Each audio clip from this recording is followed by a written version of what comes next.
जब तक आपका मन चंचल है तब तक आप कोई भी निर्णय तक पहुंच नहीं पाओगे। और मन का स्वभाव है चंचलता।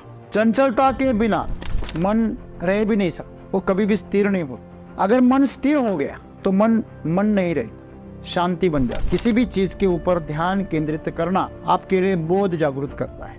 बोध का मतलब ज्ञान, अपने आप को भूलना है, यानी मन को भूलना है। हम जो महसूस कराता है कि मैं हूं, वो मन है। जब आपका मन आपकी चेतना के शरण में जाता है, आपकी चेतना आपके अंदर है, जब भी आपका मन ध्यान में विलीन हो जाता है, वो चेतना में समा जाता है, तब वो शांत हो जाता है। मन वो आपको भ्रमित करता है। विचार आप नहीं हो, आप विचारों को पैदा करने वाले हो।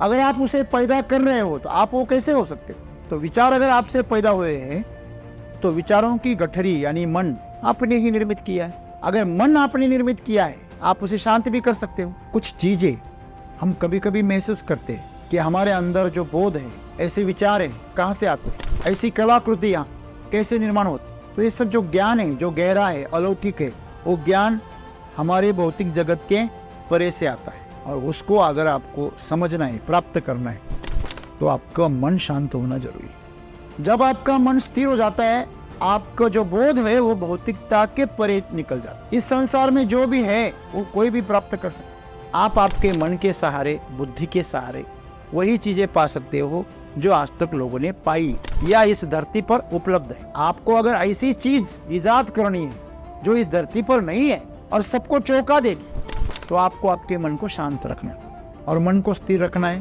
तो आपको ध्यान जागृत रखना पड़ेगा। ध्यान जागृत रहेगा तो आपका मन स्थिर रहेगा।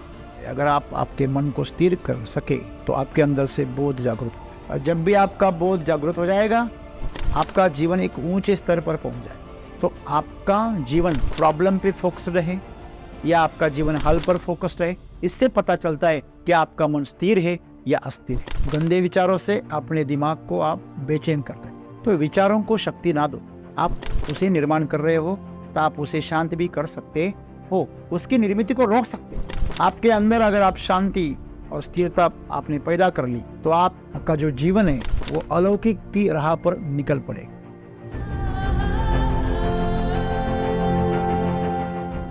जिसका मन चंचल होता है वह हमेशा दुविधा में जीता है। उसकी स्थिति हमेशा दोलायमान रहती है। जैसे फिसलन भरी राहों पर कोई मनुष्य चलता है तो वो अपना संतुलन नहीं बना पाता, इस वजह से वो फिसल कर गिर जाता है और पानी के साथ बह जाता है। तो उसी प्रकार जब तक आपका मन चंचल है तब तक आप कोई भी निर्णय तक पहुंच नहीं पाओगे। चंचल मन हमेशा धुआं सा रहता है, किसी भी चीज को स्पष्टता से नहीं देख सकता। वो हमेशा विचलित रहता है, ये या वो, ये सही क्या वो सही, वो किसी भी नतीजे पर आ नहीं सकता। और मन का स्वभाव है चंचलता। चंचलता के बिना मन रह भी नहीं सकता। अगर आप शक्कर को कहे तू मिठास को छोड़ दे, आप करेलों को कहे कि तू कड़वापन छोड़ दे, सूरज को कहे तू प्रकाश देना छोड़ दे, तो वो अपना अस्तित्व मिटा देंगे, अपनी पहचान खो देंगे। वैसे ही मन का स्वभाव है चंचल, वो कभी भी स्थिर नहीं होता। अगर मन स्थिर हो गया तो मन नहीं रहता, शांति बन जाता। क्योंकि मन यानी विचार, जब तक हमारे दिमाग में विचार का प्रवाह चलता रहता है, एक के पीछे एक, एक के पीछे एक विचार दिमाग में चलते रहते, बेवजह चलते रहते।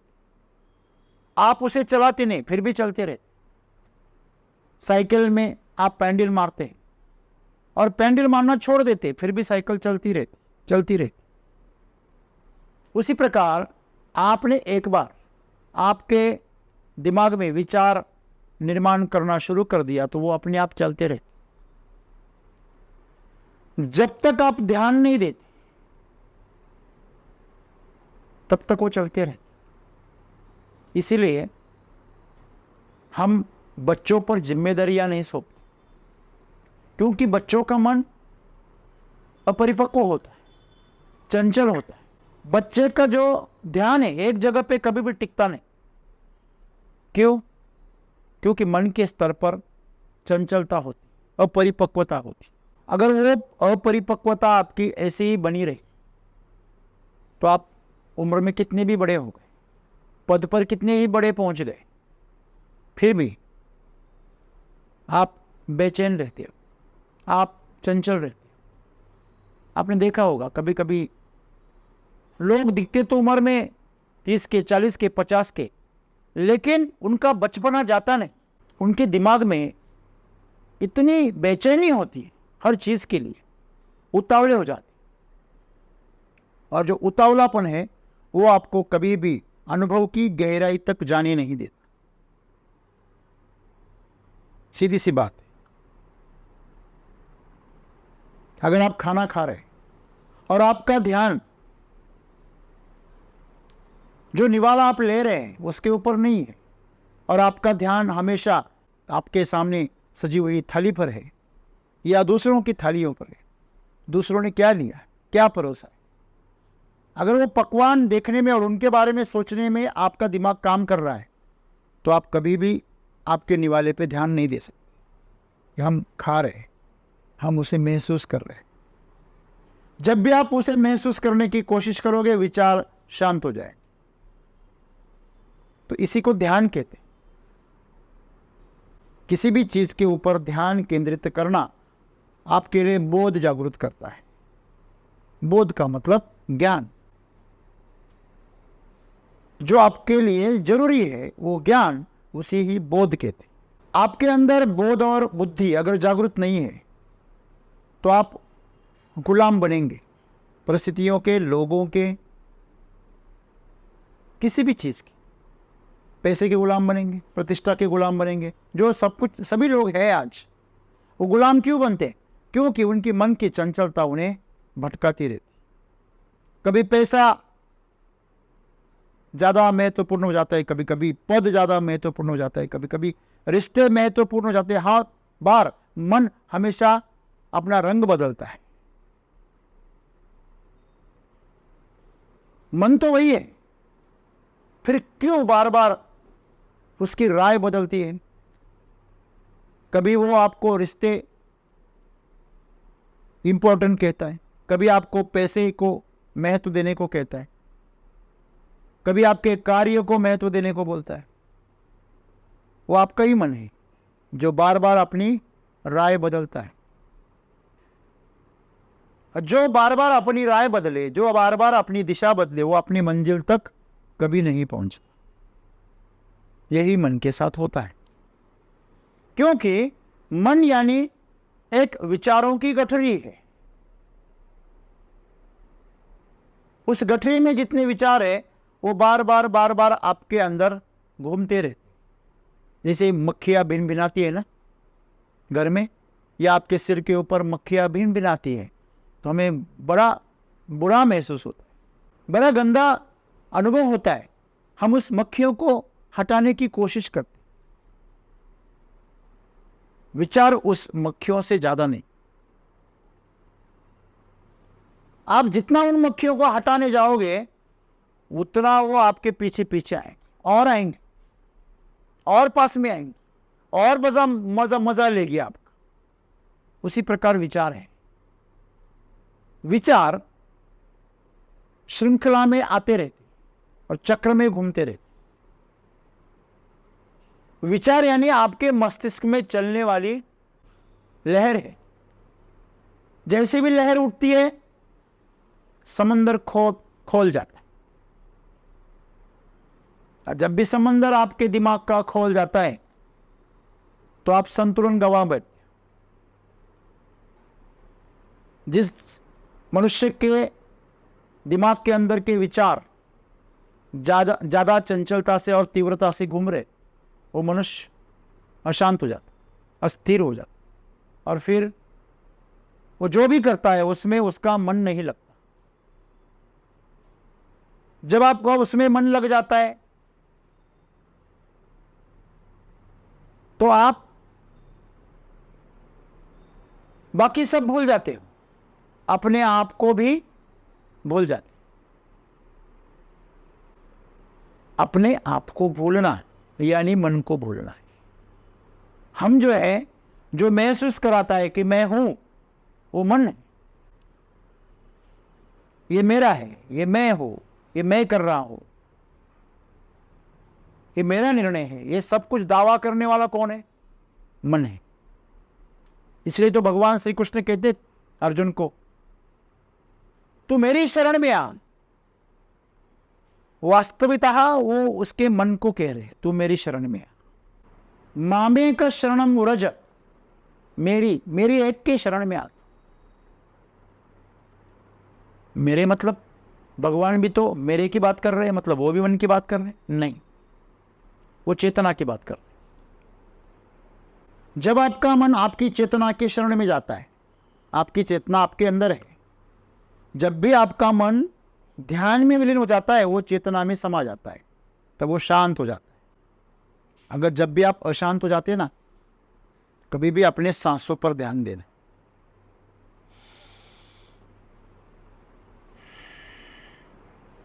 जरा सांस लेना, उसे रोकना, फिर छोड़ना। कुछ ही पलों में आपका मन शांत हो जाएगा। कितना भी दुख क्यों ना हो, कितनी भी चंचलता क्यों ना हो, कितना भी दर्द क्यों ना हो, छूमंतर हो जाएगा। इतनी ताकत है चेतना में। क्योंकि मन जो है वो आपको भ्रमित करता है। विचार आप नहीं हो, ये बात सच है कि नहीं? आप विचारों को पैदा करने वाले हो। अगर आप उसे पैदा कर रहे हो तो आप वो कैसे हो सकते? विचार आपसे निर्मित हो जाते, कल्पनाएं, जानकारी, इतिहास, जो भी घटनाएं घटी, वो स्मृति जिसे हम कहते हैं, मेमोरी कहते हैं, वो सभी चीजें हमारे दिमाग में होती है और वो सब हमसे निर्मित होती है। ये दिमाग भी हमने निर्मित किया है। जब मां के पेट में बच्चा पैदा हो जाता है तो पहले तो वो एक कोशिका होती, फिर 2 हो जाती, फिर 4 हो जाती, फिर 8 मल्टीप्लाई हो जाती, तो फिर एक अंग बनता है, एक इंद्रिय बनती, फिर एक संस्था बनती। ऐसा करते करते शरीर विकसित हो जाता। मतलब अगर उसे कुछ डैमेज हो गया तो उसको निर्माण करने वाला भी कौन है? आप है, आपकी चेतना है। जब तक आपके अंदर चेतना है, ऊर्जा है, तब तक आप पूरा शरीर वापस निर्माण कर सकते हो। तो दिमाग भी उसी ने निर्माण किया और उस दिमाग की मदद से विचार भी वही पैदा कर रहा है। तो विचार अगर आपसे पैदा हुए हैं तो विचारों की गठरी यानी मन आपने ही निर्मित किया है। अगर मन आपने निर्मित किया है, आप उसे शांत भी कर सकते हो। लेकिन हो ऐसे गया कि मन ये कह रहा है मैं ही हूं। चेतना तो सो गई, चेतना को भूल गए। जैसे बच्चा पैदा हो जाता है तो पिछला जन्म भूल जाता है। योगी कहते हैं जन्म के कुछ दिन बाद तक हर बच्चे को अपना पिछला जन्म याद रहता है। अगर कुछ साधनाएं की जाए या कुछ आगे चलकर टेक्नोलॉजी विकसित हो जाए ब्रेन को मैपिंग करने की, उसके मेमोरी से जानकारी चित्रित करने की, अगर कोई टेक्नोलॉजी आगे चलकर डेवलप हो जाए तो हम देख सकते हैं ये बच्चा कहाँ से आया है। शायद मनुष्य का विज्ञान वहाँ तक पहुँचे, लेकिन आज योगी वैसे ही जानते हैं, कोई तंत्र ज्ञान के बिना। इसका मतलब हमारी जो बोध की शक्ति है वो बहुत ही गहरी है, इस दिमाग से भी परे। कोई बच्चा जन्म लेते ही वेद बोलने लगता है, मंत्र बोलने लगता है, आपने सुना होगा, सवाल हल करने लगता है। तो ये जानकारी उसमें कहां से आए? जैसे रामानुज की बात की जाती, रामानुज ऐसे गणितज्ञ थे कि उनकी खोज के बारे में आज तक कोई भी आगे अध्ययन नहीं कर सका। वो गणित के बारे में जो सिद्धांत उन्होंने दिए, उनका आकलन, उनका विश्लेषण करने की क्षमता आज तक किसी साइंटिस्ट में नहीं। और उनको पता ही नहीं कि उनको ये सूत्र कहां से मिले, उनको ये ज्ञान कहां से मिला। वो हमारे भौतिक बुद्धि और बोध से परे हैं। भौतिक बुद्धि मतलब जो हम जानकारी इकट्ठा करते हैं और उसमें से हम निर्णय लेते हैं, कल्पना करते हैं। तो वो जो हमारी बुद्धि है, उस बुद्धि से परे जो बुद्धि है, वहां से उनका ज्ञान आता था। कुछ चीजें हम कभी कभी महसूस करते हैं कि हमारे अंदर जो बोध है, ऐसे विचार है, कहां से आते हैं, ऐसी कलाकृतियां कैसे निर्माण होती। तो ये सब जो ज्ञान है, जो गहरा है, अलौकिक है, वो ज्ञान हमारे भौतिक जगत के परे से आता है। और उसको अगर आपको समझना है, प्राप्त करना है, तो आपका मन शांत होना जरूरी है। जब आपका मन स्थिर हो जाता है, आपका जो बोध है वो भौतिकता के परे निकल जाता है। इस संसार में जो भी है वो कोई भी प्राप्त कर सकता है, कोई भी प्राप्त कर सकता है। मतलब कोई पद हो, कोई संपत्ति हो, कोई वस्तु हो, कोई साधन हो, जायदाद हो, साम्राज्य हो, हर चीज कमाई जा सकती, पाई जा सकती। भौतिक चीज को आप पा सकते, कोई भी पा सकते, प्रयास से, बुद्धिमत्ता से, अध्ययन से, मेहनत से। लेकिन आप इस जगत की बुद्धि के साथ और बोध के साथ आप अलौकिक शक्तियों को समझ नहीं सकते। कितना भी बड़ा महान मनुष्य क्यों ना हो, जो भौतिक दुनिया में, संसार में ऊंचे पद पर है, या कोई साइंटिस्ट है। मैं आपको एक उदाहरण बता दूं। पंजाब राव कृषि विद्यापीठ, एग्रीकल्चर यूनिवर्सिटी के एक साइंटिस्ट है, जो जीवन भर बीमारियां और कीट का अध्ययन करते थे और सिखाते थे बच्चों को। जब उन्होंने एससीटी वैदिक का इस्तेमाल किया, उन्होंने खुद अपनी इंटरव्यू में कहा, मेरे बगीचे में एससीटी वैदिक इस्तेमाल करने के बाद मेरे मौसम्बी में कीट आई ही नहीं, बीमारी आई ही नहीं। ये मेरे लिए चौंकाने वाली बात है। तो क्यों नहीं आई? अगर मैंने कोई दवा नहीं छिड़की, अगर मैंने उस बीमारियों के लिए कोई इंतजामात नहीं किए, फिर भी ये बीमारी क्यों नहीं? जबकि वो आज पास में सबके खेतों में है, लेकिन मेरे खेत में नहीं है। बीमारी आने के बाद का अध्ययन मेरे पास है। बीमारी क्यों आती है, इसका अध्ययन भी मेरे पास है, लेकिन मेरे खेत में वो बीमारी क्यों नहीं आई, इसके बारे में मुझे कोई ज्ञान नहीं।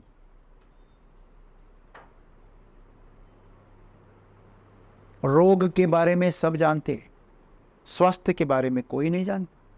मृत्यु के बारे में सब जानते हैं कि ये करने से मृत्यु आएगी, वो करने से मृत्यु आएगी, ऐसा मत करो, वैसा मत करो। मार भी सकते हैं, किसी की हत्या भी कर सकते हैं, मृत्यु लाई भी जा सकती है, लेकिन जन्म के बारे में कोई पता नहीं। जबरदस्ती जन्म नहीं दिया जा सकता, जबरदस्ती जन्म को पैदा नहीं किया जा सकता।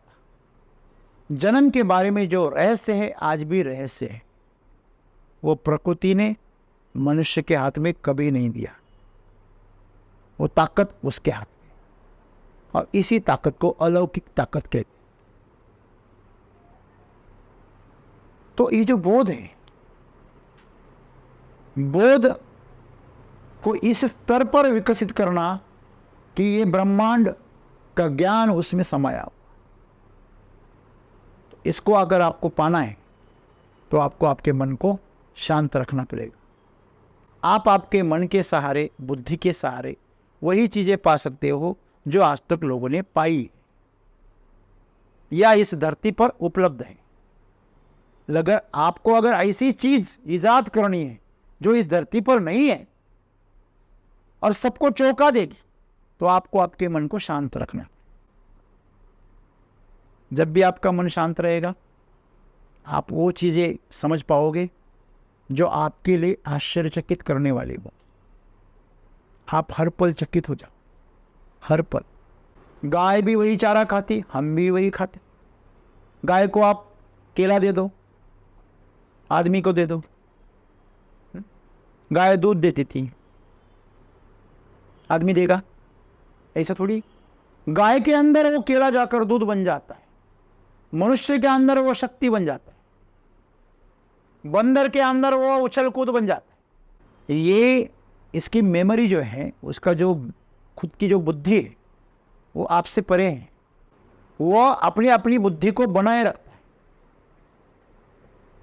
अगर गलत चीजें खा भी ली, वो एक्सेप्ट नहीं करता। आपको पता है, अगर दूसरों के अंग लगा दिए जाए तो शरीर की परमिशन चाहिए। उस शरीर अगर उसे स्वीकार करेगा तभी वो वहां पर काम करती है। खून तक आप चला नहीं सकते, जिसका ब्लड ग्रुप अलग है, आप उसको दूसरा ब्लड ग्रुप नहीं चढ़ा सकते। सभी तो प्रकृति से पैदा हुए, सभी पंचमहाभूत से पैदा। फिर ऐसा क्यों? इसका कोई जवाब नहीं। ऐसे अनसुलझे रहस्य आप समझ सकते हो। सिर्फ एक ही काम करना है, मन को शांत रखो, मन को स्थिर रखो। और मन को स्थिर रखना है तो आपको ध्यान जागृत रखना पड़ेगा। ध्यान जागृत रहेगा तो आपका मन स्थिर रहेगा। एक सामान्य स्तर पर हर किसी से गलती होती है, और गलती करने वाला हमेशा बदनाम होता है, उसका अपमान होता है, उसकी इज्जत नहीं मिलती। जो गलतियां ज्यादा करता है, बार बार वही गलती को दोहराता है, उसे को मूर्ख कहते। अगर हर बार आप नई गलती कर रहे हो तो सीख रहे हो, लेकिन आप उसी गलती को दोहरा रहे हो तो आप चक्र में घूम रहे हो। इसलिए उसे मूर्ख कहते, अपना ही दुश्मन। तो गलतियां तभी होती है जब आप संतुलन खो देते हो। मन आपका जब अस्थिर रहता है तो गलतियां बढ़ जाती। जब भी आप किसी टेंशन में रहते तो आप गलतियां करते, जब भी आप किसी विचार में रहते तो आप गलतियां करते। आपके काम का स्तर क्या हो जाता है? गिर जाता। क्योंकि जैसे ही बोध का स्तर गिर गया, आपका ऊर्जा का स्तर भी गिर जाता है, और फिर परिणामों का स्तर भी गिर जाता है। आप बड़े चंगे मालूम हो रहे, बाहर से तो आप बड़े स्वस्थ दिख रहे, लेकिन अंदर से आपका मन बेचैन है। तो सतगुरु आज यही बता रहे, अगर आप आपके मन को स्थिर कर सके तो आपके अंदर से बोध जागृत हो जाए। और जब भी आपका बोध जागृत हो जाएगा, आपका जीवन एक ऊंचे स्तर पर पहुंच जाए। आप जो भी कार्य करोगे, अब सांस भी लोगे तो सांस गहरी हो जाएगी। जो शांत रहता है, स्थिर रहता है, उसकी सांस गहरी हो जाती। जानवर अगर खाना ना मिले तो बड़े बेचैन हो जाते, लेकिन खाना मिल जाए तो शांत हो जाते। इंसान का अलग ही रवैया है। इंसान को अगर खाना ना मिले तो बड़ी प्रॉब्लम। वक्त पर अगर उसे खाना ना मिले तो भूख के मारे वो बिलबिला उठता है, तिलमिला जाता है, बेचैन हो जाता है। एक ही समस्या, खाना चाहिए। पेट खाना मांग रहा है, हर कोशिका ऊर्जा मांग रहे, बेचैन हो गया। एक ही विचार, हर तरफ एक ही विचार, खाना चाहिए। जब भी खाना मिल जाता है, पेट भर जाता है, तो 100 विचार। इसलिए तो आध्यात्म में उपवास की बात की जाती है। कम से कम आप खाना नहीं खाते तो आप हजारों विचारों से एक विचार तक आ जाते। हजारों विचारों को शांत करना मुश्किल है, एक विचार को हटाना आसान है। पहले एक पर लेके आओ। एक घर में, कमरे में फैन चल रहा है और कागजात इधर उधर उड़ रहे, हवा में उड़ रहे, आपको सब कागजात लेके जाने, तो आप सबकी गठरी बांध के एक साथ ले जा सकते। मेंढक मालूम है आपको? अगर आपको मेंढक को तोलना है तो अगर एक को रखोगे, वजन करने जाओगे और दूसरे को पकड़ने जाओगे, तो पहला वाला छलांग मार देगा, फिर दूसरा, तीसरा पकड़ने गए, दूसरा छलांग मार देगा, तो मेंढक को तोल नहीं पाओगे। फिर क्या करना? उनको एक थैली में जमा करना, फिर उसको तोलना। जिसके पास बोध है वो रास्ता निकालता है, और जिसके पास बोध नहीं है वो प्रॉब्लम छाती पीटता रहता है, समस्या है, प्रॉब्लम है। लेकिन जिसके पास बोध है वो उस प्रॉब्लम से उसका हल निकाल लेता है और आगे चलता है। तो आपका जीवन प्रॉब्लम पे फोकस रहे या आपका जीवन हल पर फोकस रहे, इससे पता चलता है कि आपका मन स्थिर है या अस्थिर है। तो यही है, आपको ध्यान की जरूरत है, और ध्यान दोगे तो आपका जीवन बड़ा सरल हो जाएगा। आप आपके विचारों की गठरी बांध और उसको आप नियंत्रित कर सकते। उसको ऊर्जा देना बंद करो। विचारों को देखो, बस आपके दिमाग में विचार आ रहे हैं तो उनको देखो, जैसे आप दूसरे को देख रहे, जैसे आप किसी का भाषण सुन रहे, जैसे आप किसी दूसरे के विचार सुन रहे, वैसे आपके विचारों को आप दूर से देखना कि मेरा दिमाग क्या विचार पैदा कर रहा है। अगर आपने अंतर बना लिया तो तुरंत विचार धीरे धीरे शांति। जैसे इस फैन की वजह से कागज ऊपर उड़ रहे, तो पहले क्या करना चाहिए? कागज जमा करने चाहिए कि फैन बंद करना चाहिए? फैन को बंद करो, कागज अपने आप नीचे बैठ जाए। तुरंत नहीं बैठेंगे, थोड़ी देर लगेगी। फैन बंद कर दिया और तुरंत ऐसे नहीं होगा, थोड़ी देर लगेगी। वैसे आपके विचार हैं, उनको ऊर्जा देना बंद करो, तो अपने आप आपका पूरा जो ध्यान है वो आप जो कर रहे हो उसके ऊपर दे दो, तो विचार अपने आप शांत हो जाते। लोगों का ऐसे चल रहा है, एक तरफ विचार चल रहे, एक तरफ पे काम चल रहा है। ऐसे लोग कभी भी किसी को भी न्याय नहीं दे सकते, ना काम को न्याय दे सकते, ना विचारों को न्याय दे सकते। अगर आप विचार पे केंद्रित हो तो पूरी ताकत आप विचारों को दो, अगर आप काम पे केंद्रित हो तो पूरी ताकत, पूरी ऊर्जा आप वहां पे दे दो। ये स्थिरता की निशानी। सूरज की रोशनी अगर हम एक जगह पे केंद्रित करें, जला देती है, तो स्थिरता इतनी जबरदस्त है। अगर आपको जीवन में एक सुंदर सा, सादा और अच्छा जीवन जीना है, तो अपना मन हमेशा शांत रहना और स्थिर रहना जरूरी। उसकी चंचलता आपको भटकाती है, आपको दुख देती है, आपको चिंतित करती है, आपको बेचैन बनाती है और परेशान करती है। अगर ये आपका हाथ है और यही आपको अगर मुक्का मारने लगे, यही आपको अगर जख्म देने लगे, यही हथियार लेकर अगर आपने आपका पेट फाड़ने लगे, तो इसे मूर्खता नहीं थी तो और क्या कहते? तो वैसे ही आपका दिमाग, अगर आपके दिमाग आप कहीं भी अगर विरोध में काम कर रहा है, तो इसका मतलब आप मूर्ख हो, आप पागल हो, जो खुद को ही नुकसान पहुंचा रहे। दूसरों के बारे में गलत विचार करके हम दूसरों को नुकसान नहीं पहुंचाते, खुद को नुकसान पहुंचाते। दूसरों के बारे में दिमाग में गलत गलत बातें सोचकर हम खुद का दिमाग खराब करते, दूसरे का नहीं।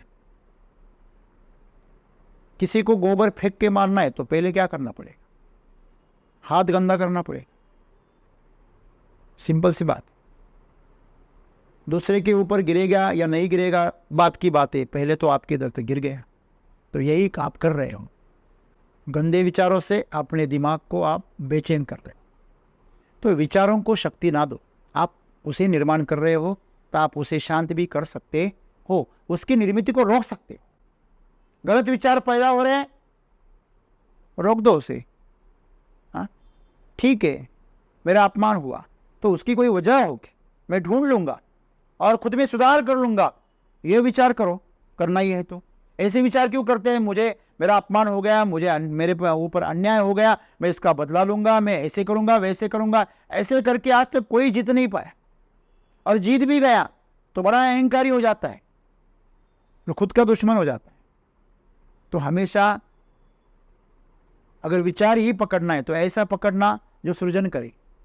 नाश करने वाला विचार कभी भी मनुष्य को शांत और प्रसन्न नहीं कर सकता, उसका बोध विकसित नहीं कर सकता। इसलिए हिंसा करने वाले, बदला लेने वाले, झगड़े करने वाले लोग जो होते वो हमेशा दुख में रहते, हमेशा परेशान रहते, और माफ करने वाले हमेशा शांत रहते, ताकतवर रहते। बस इतनी सी बात। आपके अंदर अगर आप शांति और स्थिरता आपने पैदा कर ली तो आपका जो जीवन है वो अलौकिक की राह पर निकल पड़ेगा, और आपको वैसा करना चाहिए। कम से कम आपका सांसारिक जीवन तो अच्छा बनेगा। धन्यवाद।